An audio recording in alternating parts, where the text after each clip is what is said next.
न जन्म में विश्वास करने का सबूत आज भी हमें मिलती है।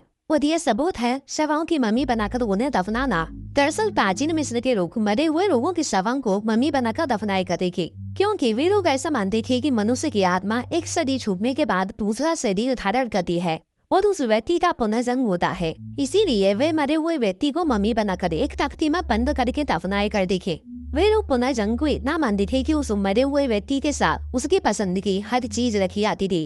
यहाँ तक कि वे लोग काफी खाना पीना भी उसके साथ रखते थे। इसके अलावा वे दांत साफ करने के लिए टूथपेस्ट और आंखों में लगाने के लिए सुरमा भी उस व्यक्ति के साथ ही दफनाए करते थे। आपको बता दें कि वे मरे हुए व्यक्ति को पूरी तरह से नहीं दफनाए करते थे, बल्कि उसके प्रत्येक अंग को निकाल लिया करते थे, जैसे कि किडनी इत्यादि। यहाँ तक कि उस व्यक्ति के दिमाग को भी नाक के द्वारा निकाल लिया जाता था और बस उसे दिल के साथ ही दफनाया जाता था। कुछ लोगों का मानना था कि मनुष्य सुख दुख की सभी प्रक्रिया अनुभव करता है और वो ये दिल से करता है, इसीलिए दिल के साथ ही व्यक्ति को दफनाने की प्रथा थी। क्योंकि प्राचीन मिस्र वासियों को दिमाग की ज्यादा समझ नहीं थी, इसीलिए उन्होंने दिमाग के बारे में जानने के लिए ज्यादा प्रयास नहीं किए।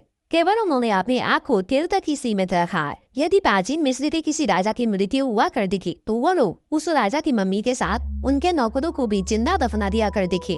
उनका ऐसा मानना था कि जब राजा का पुनर्जन्म होगा तो ये नौकर उनकी सुरक्षा के लिए उनके साथ रहेंगे। इसके अलावा प्राचीन मिस्र के लोग मेडिकल के क्षेत्र में भी काफी उन्नत थे। वे लोग ऑटोनॉमी के अलावा शरीर से जुड़ी हर बीमारियों का इलाज कर पाने में सक्षम थे।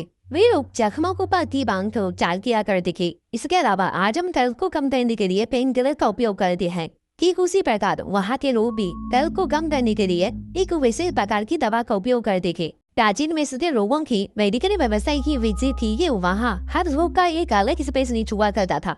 जैसे दांतों के रोगों का अलग, आंतों का अलग, और वहाँ के लोग भी केवल ऐसे ही रोगों से इलाज कराते थे तो उस रोग का स्पेशलिस्ट हो। इसके अलावा वे किसी भी टूटी हुई हड्डी को सही से जोड़ने में भी सक्षम थे। हालांकि मेडिकल के क्षेत्र में थी समझ होते हुए भी प्राचीन मिस्रवासी ज्यादा दिनों तक नहीं जी पाते थे। पुरुषों की औसत आयु करीब 35 साल तथा महिलाओं की औसत आयु करीब 30 साल ही हुआ करती थी। हालांकि वहाँ के लोग खाने में मीठा खाना अधिक पसंद करते थे और इस वजह से प्राचीन मिस्र की आधी से ज्यादा आबादी डायबिटीज की शिकार थी और इस बात का पता खुदाई के दौरान मिनी मम्मी से लगाया गया है। प्राचीन मिस्र के लोगों को आज भी कई उपलब्धियों के लिए जाना जाता है, जैसे कि उनका कंस्ट्रक्शन और टेक्नोलॉजी, जिसकी सहायता से उन्होंने विशाल पिरामिड, मंदिर और ओब्लिक्स के निर्माण किए। उन्हें गणित की भी अच्छी समझ थी।